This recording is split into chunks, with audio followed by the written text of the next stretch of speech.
আল্লাহ রাব্বুল আলামিন কুরআনুল কারীমের দ্বিতীয় সূরা সূরাতুল বাকারার শুরুর অংশেতে আল্লাহ রাব্বুল আলামিন মানুষ জাতিকে জানায়া দিলেন যে আমি আল্লাহ রাব্বুল আলামিন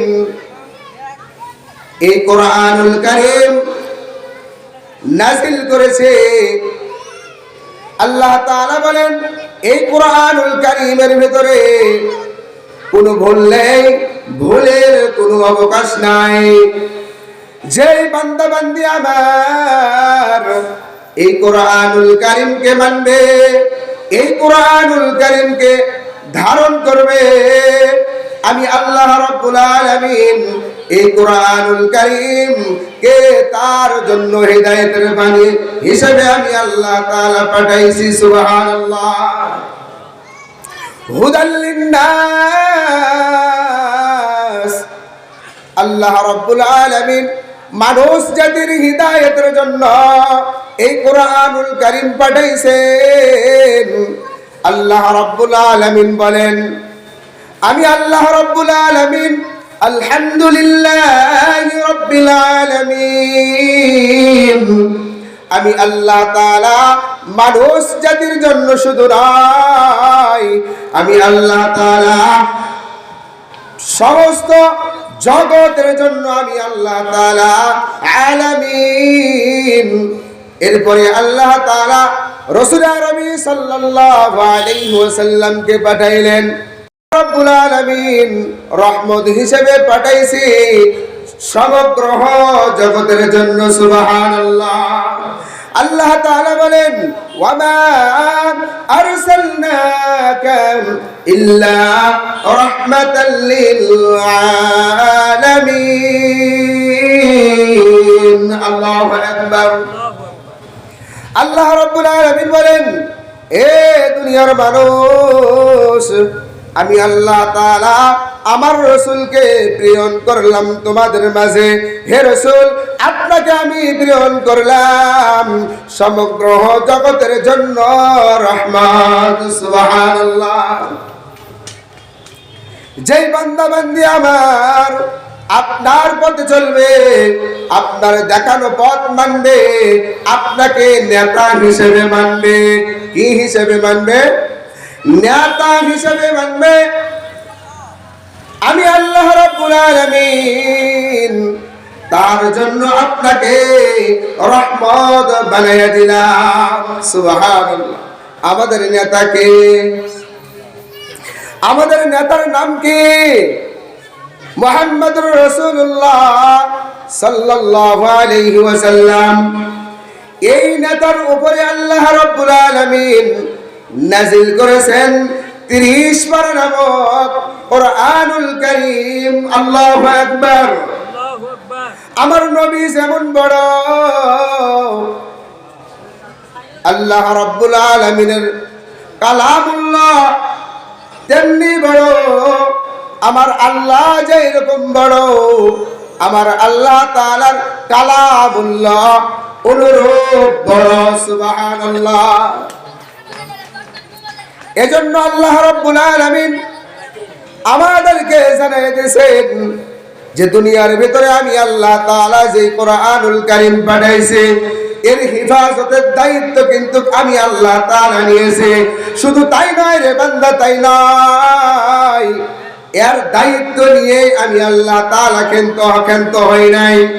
বলে এই কুরআনুল কারীম যারা শিখবে, এই কুরআনুল কারীম যারা পড়বে, এই কুরআনুল কারীমের যারা হেফাজত করবে, বলে কিভাবে হেফাজত করবে? কুরআনুল কারীম মার্কেট থেকে কিনে নিয়ে এসে তাকের ভিতরে তা রাখবে, আর তার হেফাজত করা হইলো তা নয়। আল্লাহ রাব্বুল আলামিন বলেছেন এ দুনিয়ার গোলাম, আমি আল্লাহ তাআলা তোমাদেরকে এমন একটি ব্যবসায়ের কথা বলে দেব কি, যেই ব্যবসা তোমাদেরকে জাহান্নামের আগুন থেকে বাঁচাবে। কোথায় থেকে? জাহান্নামের আগুন থেকে। যে জাহান্নামের ভয়ে আমরা দুনিয়াতে এত কিছু করতেছি, আল্লাহর ইবাদত করতেছি, গুনাহের কাছ থেকে বেঁচে থাকতেছি, তাসবিহ তেলাওয়াত করতেছি, কোরআন মাজিদ পড়তেছি, কিন্তু এই বাঙালি বোঝে না যে নেতা কাকে মানতে হবে, কাকে নেতা মানলে কোরআন মানা হবে, কাকে মানলে কোন কোরআন মানলে আল্লাহকে মানা যাবে, এটা বাঙালি বোঝে না। আল্লাহ তাআলা আপনাকে আমাকে হেফাজত করবেন যদি আমি আপনি কোরআনের হেফাজত করি, কোরআন যদি শিখি। আর এই কোরআনুল কারীম আমরা মার্কেট থেকে একটা কিনে নিয়ে আসলাম, নিয়ে এসে বাড়িতে সংরক্ষণ করলাম, সুন্দর জায়গায় তুলে রাখলাম, না, এর মানে হেফাজত করা নয়। কোরআনুল কারীমের ভিতরে যে আদেশ আর নিষেধ আছে এইটা মানার নাম হলো হেফাজত করা। কিন্তু আমরা আজকে বুঝেছি যে ভালো একটা কোরআন শরীফ কিনে মাদ্রাসায় দিয়ে আসি, বাস। না, আপনার সন্তানকে মাদ্রাসায় দেন, আপনার সন্তানকে কোরআনুল কারীম শিখান, আপনার সন্তান যেন এই কোরআনুল কারীম শিখে, আপনার সন্তান যেন এই কোরআন অনুযায়ী নিজের জীবনটা চালাইতে পারে, অন্যকে যেন আল্লাহ তাআলার রাস্তায় উঠাইতে পারে, আল্লাহর রাস্তায় যেন দ্বীনের দাওয়াত দিতে পারে। এইরকম ভাবে তাকে শিক্ষা দেন, তাহলে এই কোরআনুল কারীমের হেফাজত করা হবে। আর এই হেফাজত যদি আমি আপনি করতে পারি, আল্লাহ তাআলা বলেছেন আমি আল্লাহ তাআলা শুধু কোরআনের হেফাজত করব না, আমি আল্লাহ রাব্বুল আলামিন ওই ব্যক্তির ওই হেফাজতের মালিক হয়ে গেলাম। সুবহানাল্লাহ। এজন্য আল্লাহ রাব্বুল আলামিন বলেছেন, এ দুনিয়ার গোলাম, আমি আল্লাহ তাআলা তোমাদেরকে এমন একটি ব্যবসায়ের কথা বলে দেব, যেই ব্যবসাটা তোমাদেরকে ওই জাহান্নামের আগুন থেকে বাঁচাইবেন। আল্লাহ রাব্বুল আলামিন বলেন, ইয়া আইয়ুহাল্লাযীনা আমানু হাল আদুল্লুকুম আলা তিজারাতিন তুনজিকুম মিন আযাবিন আলীম। আল্লাহু আকবার।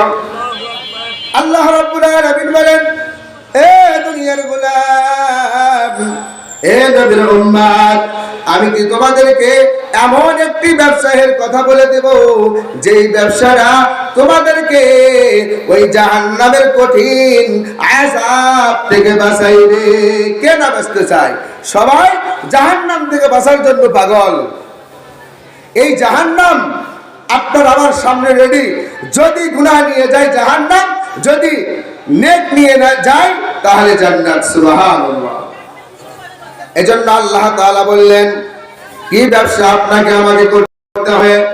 আল্লাহ রাব্বুল আলামিন বলেন, হে দুনিয়ার গোলাম, তুমিনুনা বিল্লাহি ওয়া রাসূলিহি, তোমরা আমি আল্লাহ তাআলা এবং আমার রাসূলের যে আদেশ আর নিষেধ আছে এই জিনিসটা তোমরা মেনে চলো। এরপরে আল্লাহ রাব্বুল আলামিন বলেন, ওয়া তুজাহিদুনা ফি সাবিলিল্লাহি বিআমওয়ালিকুম ওয়া আনফুসিকুম যালিকুম খায়রুল লাকুম ইন কুনতুম তা'লামুন। আল্লাহু আকবার।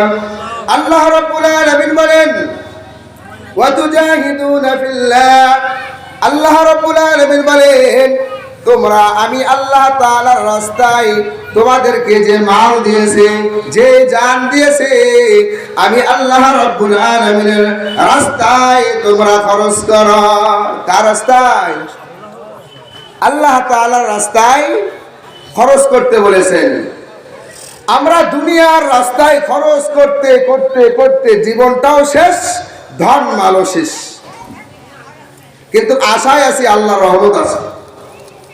আল্লাহর কি আছে? রহমত আছে। বাপ মাফ করে, আগে হাঁকায়। বাপ কি করে? সারাদিন অকাম করছেন, বাড়িতে আসেন, লাঠি লেখারায় আছে, আগে লাগাবে তারপরে আদর করবে। তো আগেই তো আপনাকে মাফ করে জান্নাত দেওয়া হবে না। এই জিন্দেগি 30 বছর, 40 বছর, 50 বছর, 60 বছর আপনি কোন রাস্তায় খরচ করলেন, এই বয়সটা, এটা আপনাকে আমাকে আগে বুঝতে হবে। তাহলে আমি আপনি আখেরাতের ময়দানে মাপ পাইতে পারবো। আর যদি আখেরাত না বুঝি, এই যে মাদ্রাসা দিয়েছে, এই মাদ্রাসার উদ্যোগে আজকে কি দিছে? মাহফিল দিছে। আপনার মাদ্রাসার উন্নয়ন করলে হবে না, ইমানের উন্নয়নও করতে হবে। এজন্য এই মাদ্রাসা আছে, কাছে আছে, নিজের সন্তানদেরকে শিখাইবেন, আল্লাহ তাআলাকে চিনাইবেন, রসুলকে চিনাইবেন। রসুল আরবি সাল্লাল্লাহু আলাইহি ওয়াসাল্লামের একটা হাদিস পড়েছি আমি। আল্লাহ রসুল বলেছেন, খায়রুকুম মান তাআল্লামাল কুরআনা ওয়া আল্লামা। আল্লাহর রসুল বলেন, হে আমার উম্মত উম্মতানি, তোমাদের ভিতরে সবচাইতে উত্তম ব্যক্তি দুই প্রকার। কয় প্রকার? মানুষের ভিতরে উত্তম হলো দুই প্রকার মানুষ, যে কোরআন শিখে এবং শিখায়।